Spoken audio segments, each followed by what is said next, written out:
So today we're still in quarantine with the COVID-19, so we're going to be making an easy sourdough bread out of a mixture of 7 ounces of starter. So this is our sourdough starter. Just make sure that it's active and bubbly before you use it. So this has been built up over several weeks, so we got some from our neighbor that we mixed in. So thanks, Spencer, for that.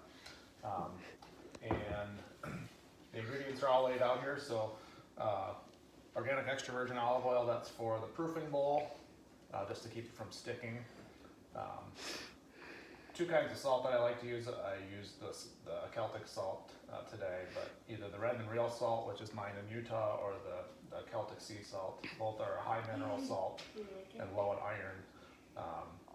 Grandpa Ben's honey as a sweetener, or you can use maple syrup. And our organic, this is all-purpose unbleached flour. So today we're going to be using a mixture of all-purpose flour and whole wheat flour. So the recipe is 7 ounces of starter, 20 ounces of the flour blend, whatever blend you want to use, a teaspoon of salt, 1 ounce of honey or maple syrup, and then 10 ounces of room temperature water. So I've already got the flour measured out here. We'll get the starter measured out.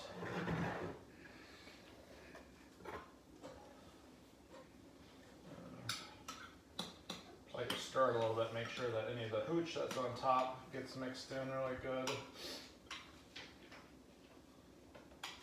7 ounces, I got a little bit too much there.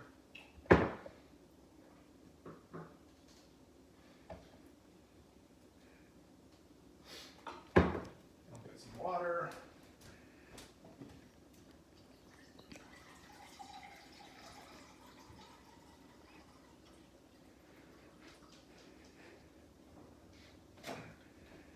So I usually just, in one fell swoop, go to 1 pound,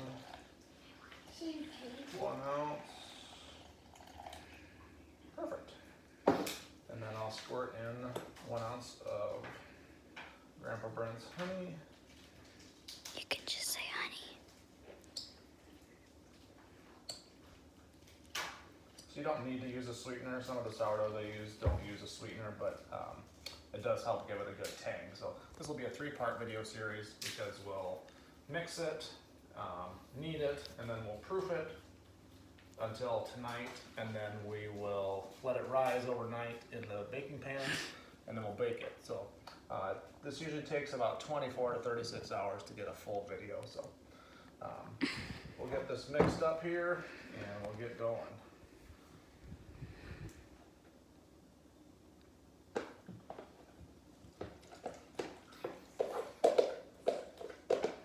I'm too cheap to buy a stand mixer, I'm stuck kneading the bread by hand. But in this case, a nice KitchenAid stand mixer would be good to knead this bread. So you'll need to knead it for about 8 to 10 minutes, depending on the consistency that you're getting. So you know that you're done kneading it when the bread kind of springs back into a sphere all by itself. Then you'll know that it's all kneaded up and you can ready to proof it. So I'll go ahead and stop the video and we'll get it kneaded up and get it into the proofing bowl, which I've just put a little bit of that organic extra virgin olive oil. We'll just roll it up and then we'll wait for it to double in size. So that'll probably be later tonight, and then we'll put it in the bread pans and we'll get it baked. So we're done kneading the dough now. I kneaded it about 11 minutes by hand. You can see how it's kind of pulled itself back into a kind of a roundish shape. So we'll pull it into the proofing bowl here and kind of toss it around so it gets some oil on it so it doesn't stick. And then we will set it aside and wait for it to about double in size, or usually it's somewhere between 4 and 8 hours for it to get bigger. And then we'll put it into the loaf pans and let it rise again. All right, so we're back to the bread now, and it's not quite doubled in size, but it's pretty close. It's about 7 hours later. And I need this bowl, so I'm going to go ahead and form it up into 2 loaves and put it into these 2 pans here that I've oiled already. This can either make 1 really big loaf on a standard loaf pan, or these are 2 4x8s that'll should make some pretty good size loaves of bread. Okay, we've got the bread dough in the pans now, and we'll just cover it up with some plastic wrap that I've sprayed with a little bit of coconut oil cooking spray, and we'll let that rise overnight, and hopefully we'll have some well-risen, well-seasoned sourdough bread to bake in the morning.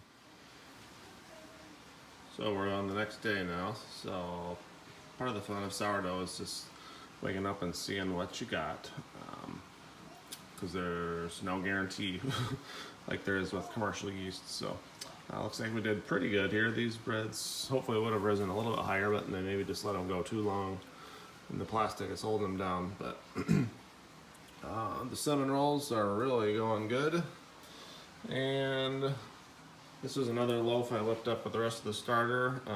This is an all white loaf, and looks like it's going really good too. So we'll get the oven going here, and so the breads take 450, I believe, and the all white loaf will be at 500, and the cinnamon rolls will be at 400. So sourdough really likes it hot. So here's the two bread loaves coming out of the oven, and looks like we let them ferment just a little bit too long, because when we hit the oven, we scared the sourdough right away and it fell down a little bit. So I know that because I was up about 1:30 in the morning and looked at it, and it was about the same size, so probably should have just baked it at that time. But that's all right, it'll still taste good, it just won't be quite as big as what it was. All right, here's the finished bread loaf all cut up. Looks like it turned out pretty well. It smells really rich and sour, and I'm sure it'll taste delicious. We usually just use it we freeze it and use it for toast or grilled cheese sandwiches. This is kind of small loaf, so we'll probably just use it for toast. So if you're wondering why we do the sourdough, for one thing, it tastes amazing, much better than anything you can buy in the store, because usually the store-bought sourdoughs are just soured for an hour or two, and then they use vinegar to make them taste sour, so they're not actually real sourdough. But also the sourness, the souring process with the yeast enhances the nutrient availability and breaks down some of the harmful things, not all of them, but some of them inside the bread, like glutens and lectins. So, hope you enjoy this video series.